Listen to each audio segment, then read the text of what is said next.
Hello students, अब हम बात करते हैं एक्सरसाइज 2.1 के क्वेश्चन नंबर सेकंड की। ठीक है, क्वेश्चन नंबर फर्स्ट में हमें तो बहुत अच्छे तरीके से समझ में आ गया था। अब हम समझने वाले हैं क्वेश्चन नंबर सेकंड। ठीक है बेटा, तो क्वेश्चन नंबर सेकंड है आपका, right the coefficients of x square in each of the following. ठीक है, नीचे आपको कुछ क्वेश्चन दिए हुए हैं, इनमें आपको एक्स स्क्वायर के क्या बताने बेटा, कोएफिशिएंट्स बताने। और कोएफिशिएंट्स जो हैं वो मैंने आपको बहुत अच्छे तरीके से समझाए हुए हैं, तो आप जो है वहां पे जाके देख सकते हैं। ठीक है, प्लेलिस्ट में जाके आपको क्या करना है कि सेकंड चैप्टर के इंट्रोडक्शन क्लास देखना, वहां पे आपको बहुत अच्छे तरीके से समझ में आ जाएगा। ठीक है, हिंदी में बात करें तो हिंदी में होगा, निम्नलिखित में से प्रत्येक में एक्स स्क्वायर का गुणांक लिखिए। ठीक है, चलो अब इसमें आपको एक्स स्क्वायर का गुणांक बताना है कि हर एक में एक्स स्क्वायर का गुणांक क्या होगा। चलो समझते हैं बेटा। जैसे फर्स्ट क्वेश्चन लिखा हुआ है आपका, ठीक है, फर्स्ट क्वेश्चन क्या है बेटा आपका, 2, ठीक है, उसके बाद plus x square plus x. अब आपको कोएफिशिएंट होते क्या हैं, तो वो होते हैं कि वेरिएबल के सामने जो नंबर होते हैं वो आपके कोएफिशिएंट कहलाते हैं। यहाँ देखो जैसे लिखा है 4x स्क्वायर, तो वेरिएबल के आगे जो नंबर होगा ना, जैसे 4, वो उसका कोएफिशिएंट होगा। जैसे लिखा 3y, तो y का कोएफिशिएंट क्या होगा बेटा, ये होगा। ठीक है, y का गुणांक क्या होगा, 3 होगा। सिंपल सा यार, बहुत इजी इजी क्वेश्चन है इसके। ठीक है, तो इसमें देखते हैं यदि हम, तो हो जाएगा द कोएफिशिएंट्स, ठीक है, कोएफिशिएंट्स, ठीक है, द कोएफिशिएंट्स ऑफ, अब हमसे पूछा है एक्स स्क्वायर का, तो एक्स स्क्वायर इज, अब एक्स स्क्वायर देखो उसके आगे क्या बेटा, कुछ नहीं है, तो हम क्या मानते हैं, 1। ठीक है, क्या हो जाए, the coefficient of x square is 1। और यदि हिंदी में बात करें तो हिंदी में सिंपल सा लिखना है कि आपका इसमें, ठीक है, या फिर लिखेंगे कि 2 plus x square plus x में एक्स स्क्वायर का गुणांक 1 या 1 है। ठीक है बेटा, आया समझ में। सेकंड की बात करते हैं, सेकंड है 2 minus x square plus x cube.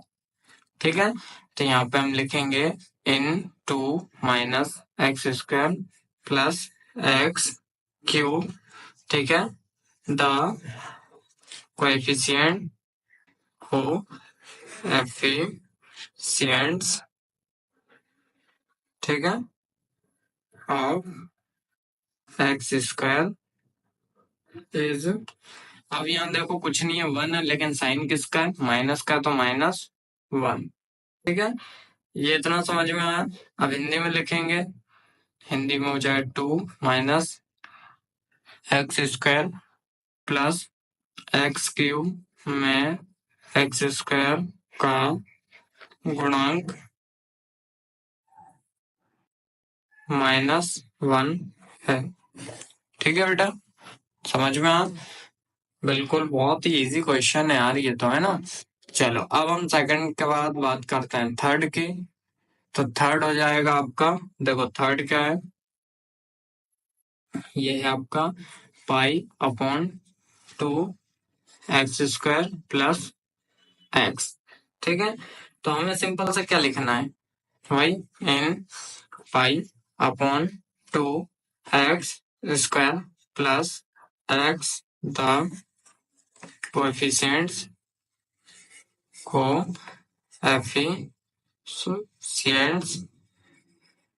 ये सी है बेटा। ठीक है, ध्यान रखना, coefficients of x square is, अब एक्स स्क्वायर के क्या आगे क्या है बेटा, पाई अपॉन 2, तो ये उसका कोएफिशिएंट होगा पाई अपॉन 2। ठीक है, और हिंदी में बात करें तो हिंदी में आपका सिंपल थर्ड नंबर का ये हो जाएगा कि आपका पाई upon 2 x square plus x में एक्स स्क्वायर का गुणांक क्या है, पाई/2 है। ठीक है बेटा, आया सभी को समझ में। अब थर्ड के बाद हम बात करते हैं फोर्थ नंबर क्वेश्चन की।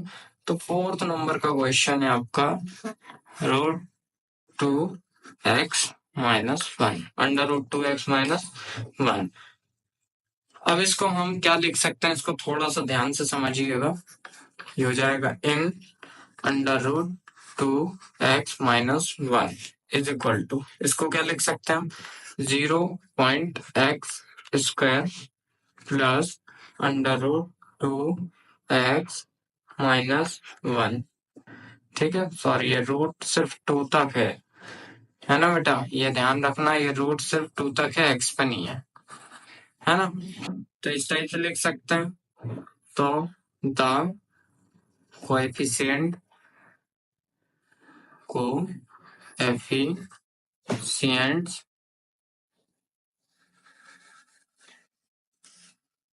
Of x² is 0। क्या हो जाएगा, 0। ठीक है, मतलब कुछ नहीं है तो 0। ठीक है, और यदि हिंदी में बात करें तो हिंदी में भी हमें सेम लिखना है कि √2 फिर x-1 इज इक्वल टू होगा आपका 0.x²। पॉइंट का मतलब है यहाँ पे इंटू, ध्यान रखना पॉइंट का मतलब क्या है, इंटू। यहाँ पे 2x-1 में x² का गुणांक 0 है। ठीक है बेटा, आया समझ में। क्वेश्चन नंबर सेकंड भी बहुत इजी था, है ना। क्वेश्चन नंबर थर्ड की बात करते हैं बेटा। तो क्वेश्चन नंबर थर्ड हो जाएगा आपका, give one example each of a binomial of degree 35 end of a monomial of degree 100। ठीक है, अब आपको देखो क्या बोला है, हिंदी में भी पढ़ लेते हैं। हिंदी में आपका हो जाएगा कि, हिंदी में चलो देख लेते हैं। हिंदी में हो जाएगा 35 घात के द्विपद का और 100 घात के एक पदी का एक एक उदाहरण दीजिए। ठीक है, चलो तो अब आपको क्या करना है, हाँ पहले का बता रहा हूँ, फर्स्ट वाले का। ठीक है, बाइनोमियल ऑफ डिग्री 35, बाइनोमियल पूछा है जिसकी डिग्री क्या हो 35। ठीक है, तो डिग्री 35 बाइनोमियल हो तो हम लेते हैं x की पावर 35 प्लस 3। बाइनोमियल का मतलब जिसमें 2 टर्म हो। ठीक है बेटा, समझ में आ रहा है ना, बाइनोमियल का मतलब क्या होता है, जिसमें 2 टर्म होती है वो आपका बाइनोमियल कहलाता है। ठीक है, और यदि अब हम हिंदी की बात करें तो हिंदी में हो जाएगा आपका 35 घात का द्विपद क्या होगा, x की पावर 35 प्लस 3। और सेकंड वाली की बात करें तो मोनोमियल पूछा है बेटा। नो मोनोमियल का होता है आपका, मोनोमियल होता है जिसमें 1 टर्म होती है, मोनोमियल ऑफ डिग्री 100। ठीक है, तो ये आपका हो जाएगा 3x की पावर 100। ठीक है, दोनों का समझ में आया। चलो हिंदी में बात करें तो 100 घात का एक पदी, 100 घात का एक पदी, ये आपका होगा इज इक्वल टू, यही लिख देता हूँ 3x की पावर 100। ठीक है, बहुत अच्छे समझ में आया होगा।